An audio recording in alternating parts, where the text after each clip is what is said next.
Mutiara juga sangat humble gitu kan. Nah, gue bilang Masya Allah sekali ini kan. Lu waktu itu sempat naksir gak Mutiara? Sudah cantik, humble. Juga istri idaman lah ya. Iya. Lu udah nikah belum? Saat ini belum. Calon istrinya kayak Mutiara gitu? Iya.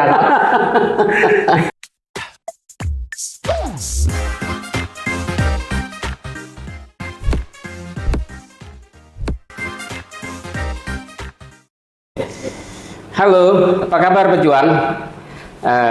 Di Ramadan ini, kali ini saya meng-host ya, tidak biasanya nih. Saya meng-host podcast pejuang kali ini, dan kita pakai pakaian koko kan habis buka puasa bersama ya. Iya, betul. Jadi kita habis berburu takjil lalu ikut acara buka puasa bersama di Timnas. Nah, saya ditemani oleh sosok muda, sipit-sipit nih, sipit-sipit kayaknya Chinese gitu deh. Ya, panggilannya Koh Eka. Sebenarnya namamu itu siapa lengkapnya kok? Nama lengkap Eka Agus S.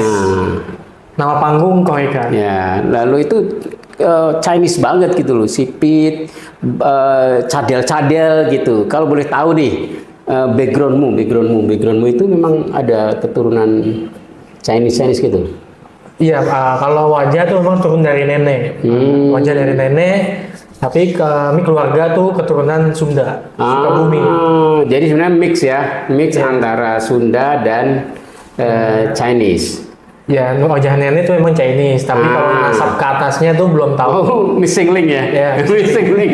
Tapi kenapa orang itu manggilnya Koh? Kan Koh biasanya Chinese. Iya, jadi ada sejarahnya Mas Coy. Jadi sejarahnya waktu aku pemilihan ketua angkatan di JIS Al-Azhar. Iya. Nah, kan aku butuh nama kan, untuk di poster, di flyer-flyer. Biar dikenal lah, biar dikenal gitu kan. Nah, akhirnya sama tim sukses waktu itu kan, sama teman-teman tim sukses nyari nama gitu. Ya, yang sesuai dengan karakter gitu kan, maksudnya sesuai dengan karakter aku gitu kan. Gitu ya. Yang sempat ada Mas Eka gitu kan, tapi ya kayak wajahnya nggak cocok kalau Mas Eka gitu, terus Bang Eka gitu kan, terus Kak Eka gitu kan. Tapi kok belum dapet karakternya gitu, dengan wajahku dengan seperti ini gitu kan, putih Chinese gini kan. Akhirnya ya kenapa nggak Koh aja gitu kan? Kan waktu itu lu nyalon apa? Nyalon ketua angkatan di Al-Azhar. Ketua angkatan di Al-Azhar. Terus akhirnya kita berembuk musyawarah, akhirnya muncullah kenapa nggak Koh aja? Kan wajahnya kan look Chinese gitu kan. Berarti kan cocok dong kalau Koh, kan kayak udah ada Koh Stephen dan lain-lain. Akhirnya udah Koh Eka gitu kan. Ya udah akhirnya Koh Eka langsung di poster tuh Koh Eka. Nah, kepilih nggak waktu itu? Waktu itu musyawarah. Jadi musyawarah. Karena kalau di kita lebih mengedepankan musyawarah gitu kan. Jadi ya mana yang paling siap untuk menjadi ketua angkatan itu yang paling siap waktu itu siapa? Waktu itu Bang Fahmi namanya. Bang Fahmi kalau nggak salah, karena udah lama banget itu. Tahun 2018 itu waktu itu kan. Tapi berarti itu kan pengalaman politik kecil-kecilan dong? Iya kan? Ya, pengalaman bagaimana membuat alat kampanye, campaign gitu kan, lalu cari-cari nama panggung. Terus bagaimana menggait suara teman-teman gitu kan, terus menyiapkan visi misi gitu kan. Seperti halnya mau nyalon kepala daerah dan yang lainnya. Nyalon gitu presiden. Kan. Nyalon presiden. Ada rencana nggak nyalon presiden nih? Kalau rencana ada, mudah-mudahan ada yang mengusung. Iya. Jadi nanti presidennya kalau Mas Anies kan panggilannya Abah, kalau lu Koh ya? Iya, Koh Eka. Koh Eka. Sudah di partai belum? Saat ini belum memilih antara kemana ke Nasdem, PKB atau PKS. Tapi kalau presidennya jelas ya? Presidennya jelas. Oke kok. Nah, jelas. Gini kok, saya mau, lu kan aktif nih di relawan Anies, bahkan kemudian ketika ada Timnas lu jadi jubir ya, jubir muda. Itu boleh cerita pengalamannya apa yang dilakukan, kenapa terlibat di situ gitu? Iya, memang kalau bercerita di awal kan ya memang kan aku sudah lama memang sangat ngefans sama Abah gitu. Ya.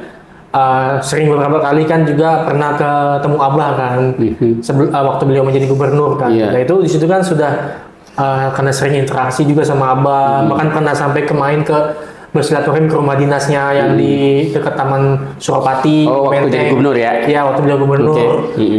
Silaturahim ke rumahnya, bagaimana penyambutan Abah dan Bu Ferry dan semua anak-anaknya.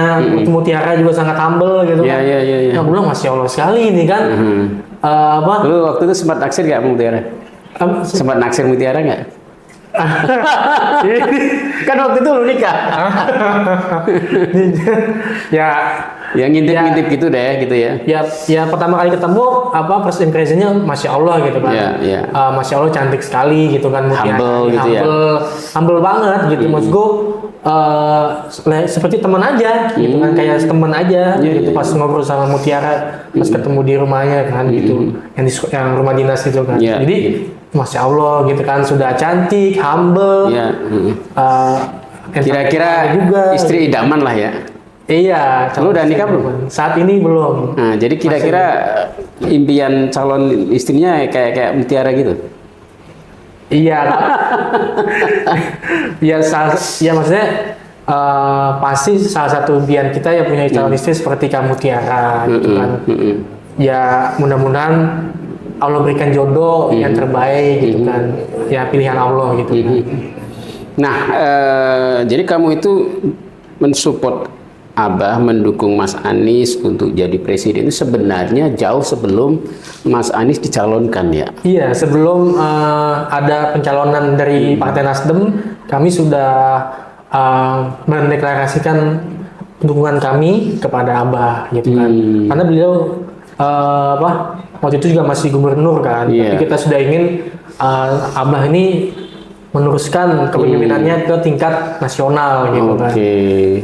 Apa sih yang kira-kira paling the most significant things yang membuat kamu itu lebih mensupport Abah daripada kandidat-kandidat yang lain? Waktu itu kan masih banyak kandidat-kandidat kan? Ya tentunya karena rekam jejaknya ya. Rekam jejak dan rekam prestasi Abah ini terbukti dan terpampang nyata gitu kan. Contohnya semenjak Abah memimpin gitu kan, Jakarta ini sangat luar biasa perkembangannya kan. Adanya taman-taman, RPTRA dibangun lebih banyak lagi, lalu juga terutama ada Tebet Eco Park yang sangat luar biasa, pembangunan JPO yang sangat ikonik gitu kan, JPO Senayan, JPO Pinisi yang di Sudirman, dan JPO lainnya, dan juga memang inovasi halte busway seperti yang Pinisi yang di HI Sudirman, ya, itu kan pertama kalinya kita bisa merasakan feel melihat dari atas bundaran HI, bisa melihat secara luas HI gitu kan. Yang selama ini mungkin belum bisa kita rasakan gitu kan.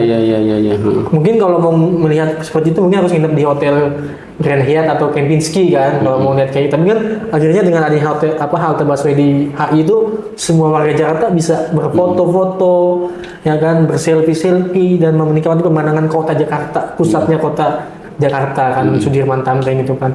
Itu menurutku suatu hal yang luar biasa, dan juga program kepada masyarakat seperti KJP Plus, KJMU, ya kan, itu kan sangat membantu kan bagi para anak siswa, mahasiswa, akhirnya bisa banyak keluarga yang menghasilkan sarjana gitu kan. Akhirnya anak-anaknya bisa jadi sarjana karena ada bantuan dari Pemprov DKI di bawah kepemimpinan Pak Anies Baswedan waktu itu kan. Dan banyak lagi inovasi-inovasi seperti Jaki dan lain sebagainya itu menurutku harus bisa dikembangkan di tingkat nasional, terutama juga Jaklingko ya, di mana transportasi di kampung-kampung 0 rupiah, ya kan, itu sangat luar biasa bagi masyarakat, bagi ibu-ibu yang mau ke pasar, atau yang lainnya. Dan itu kalau diadopsi di kota-kota lain jadi keren banget ya. Keren banget sih. Itu makanya harus bisa diduplikasi ke seluruh Indonesia. Dan fenomena apa lagi yang lebih bagus? Pembangunan stadion JIS, ya kan, yang sangat luar biasa gitu kan, standar internasional, kelasnya juga internasional gitu kan, dan amazing sekali stadionnya kan. Dan kalau bisa diduplikasi di seluruh provinsi, punya stadion besar seperti itu, Indonesia mungkin bisa jadi tuan rumah Piala Dunia gitu kan. Nah, saat mendukung itu yang kamu lakukan apa aja? Kamu jadi host gitu ya? Apa sih yang kamu lakukan? Tentunya berawal dari relawan ya, dari relawan Merapi Indonesia kan waktu itu, barisan relawan Presiden Indonesia waktu itu. Kira kita ya mensosialisasikan bahwa rekam jejaknya Abah nih seperti ini, ketemu warga, terus ketemu sesama relawan gitu kan. Waktu awal jadi relawan itu banyak dong yang kiris misalnya, wah ini ada relawan Anies Chinese gitu, banyak nggak yang ngajak kenalan gitu? Pada first impression mereka ya pasti kagum gitu kok. Ada anak muda, looknya Chinese, dukung Abah gitu kan. Ya pasti ngajak kenalan, nanya kenapa dukung Abah gitu kan. Terus bagaimana backgroundnya kamu sebenarnya gitu kan. Ya aku ceritakan yang seperti tadi aku ceritakan sama Mas Cojin gitu kan. Dan kamu sering ya dapat pertanyaan seperti itu. Lalu respon kamu biasanya gimana biasanya? Ya aku bilang ya kita anak muda ya sebenarnya memilih pemimpin yang memang punya kapasitas, punya kemampuan gitu kan. Dan juga kenapa gue berani memilih beliau, karena beliau tidak membeda-bedakan suku maupun agama. Pernah nggak ada kamu nonis kok dukung Anies gitu? Kan kadang orang suka nyeletuk gitu. Ya kebanyakan memang rata-rata yang ketemu sama aku, Mas Jojin memang menyangkanya aku non-Islam. Tapi setelah melihat aku mungkin ngucapin salam atau bahkan sholat gitu ya, baru mereka loh aku kira non-Is gitu kan, tapi ternyata Muslim kan gitu. Back to your background ya, ini sekaligus promosi karena masih jomblo nih, masih bujang ya. Silakan yang mendaftar nanti bisa lewat gue nih, biar bisa jadi comblang nih ya kan. Udah jodoh nih. Kampusmu di mana? Oh, S1 di Pamulang di Universitas Pamulang. Jurusan Manajemen Sumber Daya Manusia. Manajemen Sumber Daya. Jadi kamu bisa ngatur orang-orang ya? Ya insya Allah. Karena memang sumber daya manusia, jadi mengatur sumber daya manusia. Terus sudah lanjut S2 atau masih? Iya, S2 di ITB Ahmad Dahlan. Keuangan Syariah. Dan sekarang ada aktivitas bisnis atau mungkin apa? Iya, lagi ada sama bareng teman IO, event organizer, lalu penyewaan alat event organizer. Boleh nggak dipromosiin IO-nya di sini? Boleh, namanya Tenso ID. Nanti Instagramnya Tenso.id. Tenso.id. Tenso. TENTSO. Tenso. Nah, bagi relawan nih, terutama relawan Amin nih yang mau bikin acara IO, mau weddingan, mau apapun ya, acara kantor butuh IO nih orang yang tepat kok. Harga bisa nego. Harga cincin ya. Harga cincin ya. Nah, kemudian kan sekarang sudah diumumkan hasil KPU. Hasilnya seperti yang kita lihat sendiri, ya kan? 02 paling banyak, 01 baru 0. Apa perasaanmu? Kalau perasaan pasti ya ada rasa, maksudnya ya hasilnya seperti ini sedikit. Kalau pasti ya kecewa gitu kan. Tapi ini bukan akhir. Kalau kita memandang ini bukan akhir, karena masih ada jalan yang harus kita perjuangkan, yaitu di Mahkamah Konstitusi. Gitu kan. Kita mencari kebenaran dan keadilan di Mahkamah Konstitusi terhadap tentunya baik itu kekurangan, baik itu ketidaknormalan selama proses pemilu ini gitu kan.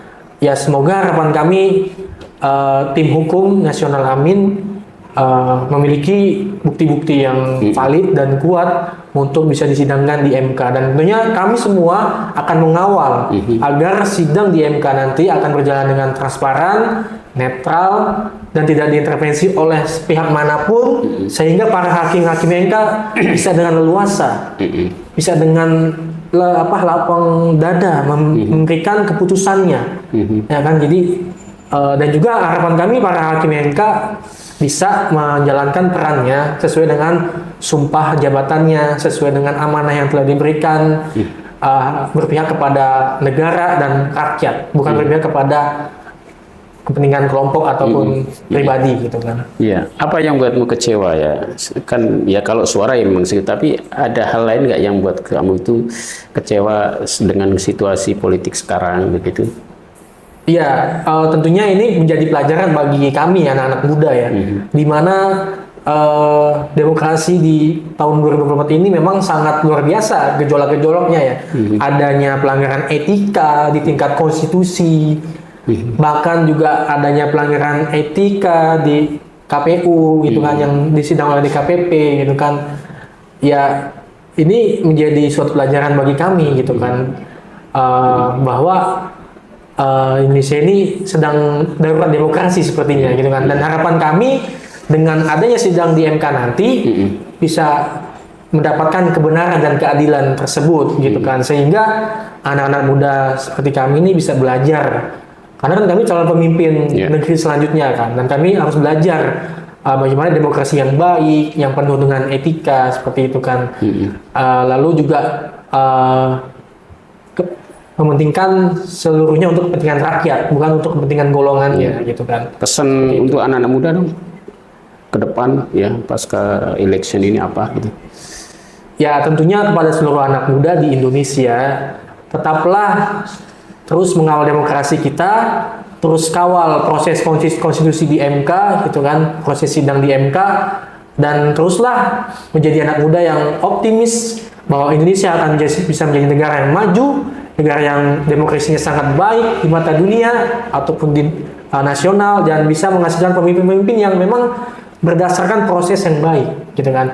Karena dengan proses yang baik akan menghasilkan pemimpin yang baik yang memang tulus untuk memimpin rakyat Indonesia, untuk kesejahteraan rakyat Indonesia, bukan untuk kepentingan golongannya gitu. Ya semoga kedepannya Indonesia akan lebih baik lagi, anak-anak muda seperti kita menjadi generasi penerus yang baik, dan juga Indonesia menjadi negara yang maju, makmur, dan penuh kesejahteraan untuk semuanya. Gitu. Baik, itulah ya perbincangan kita dengan Koh Eka, dan beliau mewakili anak-anak muda dan pesannya clear.